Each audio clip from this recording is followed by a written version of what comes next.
Hello viewers, আজ আমি দেখাতে চলেছি বাঁধাকপির রেসিপি। তার জন্য লাগবে একটু সামান্য তেল, তার মধ্যে একটু সল্ট দিয়ে দেব। তারপর আমি আলু কটা ছেড়ে দেবো তেলে। আলু কটা ভালো মতো ফ্রাই করতে হবে ব্রাউন হওয়া পর্যন্ত। একটু হাতা দিয়ে নাড়িয়ে দেখব, একটু সামান্য তখন একটু হলুদ দেব। তারপর ভালো করে ফ্রাই করে যতক্ষণ না পর্যন্ত ব্রাউন হয়ে যায় ভাজতে থাকবো। ভাজা হয়ে গেলে তারপরে একটা বাটিতে উঠিয়ে নেব। তারপরে একটু কড়াই একটু সামান্য তেল দিয়ে সেটার মধ্যে শুকনো লঙ্কা দুটো, আপনি ঝাল কতটুকু খান সেই অনুযায়ী দেবেন। তার মধ্যে একটু তেজপাতা, একটু সব মরি দেব। তারপরে একটু সামান্য একটু মেথি দেব, গোটা মেথি। তারপরে সামান্য একটু কালো জিরা দেব, দিয়ে আমি বাঁধাকপিগুলো ঢেলে দেব। স্টিমটা মনে রাখতে হবে আপনার মিডিয়াম স্টিমে থাকবে।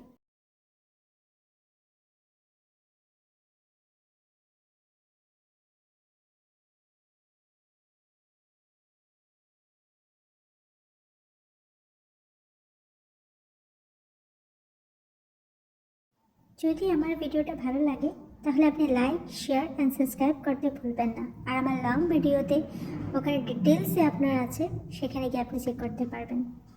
এখন তার মধ্যে সামান্য একটু হলুদ দেব, সামান্য একটু জিরে গুঁড়ো, ধনে গুঁড়ো আর সামান্য একটু লঙ্কার গুঁড়ো দেব। দিয়ে সেটাকে ভালোভাবে নাড়তে হবে।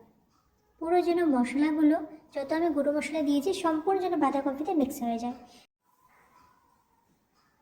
একটু নেড়ে চেড়ে, সুন্দর করে একটু নেড়ে চেড়ে তার মধ্যে একটু আমি সল্ট দিয়ে দেব। সল্টটা আপনার টেস্ট অনুযায়ী দেবেন, কতটুকু আপনি ব্যবহার করেন সেই টেস্ট অনুযায়ী দেবেন।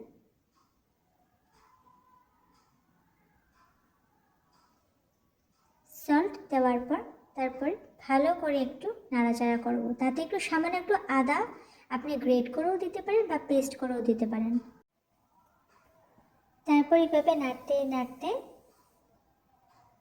তখন তার মধ্যে একটু আপনি মটরশুঁটি দিয়ে দেবেন। এখন বাজারে অ্যাভেলেবেল আছে মটরশুঁটি, তো সেগুলো আপনি দিয়ে দেবেন। তারপর একটু ভালো করে নেড়ে চেড়ে একদম আপনার যে বাঁধাকপির জলটা থাকে সেই জলটা আপনার ড্রাই হতে হবে। তারপর ঢাকা চাপা দিয়ে আপনি রেখে দেবেন। তারপরে কিছুক্ষণ পর আপনি সেটা উঠে আবার দেখবেন, সেটা নেড়ে চেড়ে তার মধ্যে আমরা যে ফ্রাই করে রেখেছিলাম আলু কটা সেটা এখানে দিয়ে দেবো। সেই ফ্রাই করা আলু কটাতে একটু ভালো করে নেড়ে চেড়ে আবার ঢাকা দিয়ে দেবো।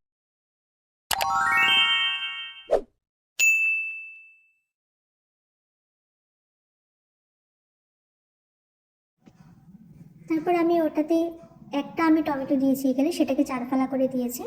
তো সেই টমেটোটা দিয়ে আপনি ভালো করে আবার নাড়তে হবে। ভালো করে নেড়ে চেড়ে যখন দেখবেন আপনি জলটা একটু একটু শুকিয়ে গেছে, আলু কটাও আপনার সেদ্ধ হয়ে গেছে, তো ভাববেন আপনার হয়ে গেছে বাঁধাকপি। আর ওটার মধ্যে আমি একটু গরম মশলা তারপরে দিয়ে দেবো। গরম মশলা আমি এখানে সানরাইজের ব্যবহার করেছি, তো গরম মশলা আমি দিয়ে দেবো। তারপরে একটু সামান্য একটু ঘি আমি দিয়ে দেবো। ঘিটা দিলে বাঁধাকপির টেস্টটা খুব দারুণ হয়। তো আমি এটা এন্ডিংয়ে দেবেন, আপনারা ঘিটা একটু দিয়ে দেবেন। তারপর হয়ে গেলে আমাদের গরম গরম বাঁধাকপি। তারপরে আমি একটা বোলে আমি এটা সার্ভ করে নেব। তো কেমন লাগলো আমার ভিডিওটা আপনারা অবশ্যই জানাবেন।